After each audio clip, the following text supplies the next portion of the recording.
خدایا من عاشق یکی از بندگانت شدم، مرا از داشتنش محروم نکن.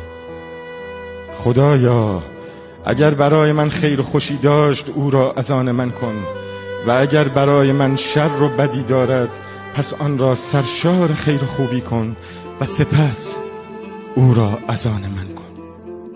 هنوز منتظرم، منتظر یه معجزه. دلتنگی چیز کمیه مگه؟ راه غمگینه، شیشه ماشین که سرمو بهش تکیه دادم غمگینه، دشتای دو طرف جاده از غم سبز نشدن، درختها مجنون بادن، ابر بالای سرم انگار از تراپی برگشته بی صدا میباره.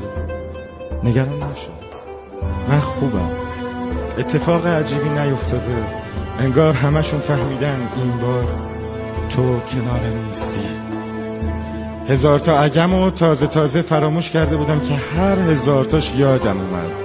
اگه بلوار قرار نمیذاشتیم که بریم شیرینی فرانسه، اگه من دست تو ول نمی کردم، اگه میتونستیم به جای دویدن پرواز کنیم، اون الان اینجا بود و من مجبور نبودم هر بار تنهایی برم تا انزلی از دریا بگیرمش و با هم برگردیم. وای کاش فکر و خیال پولی بود.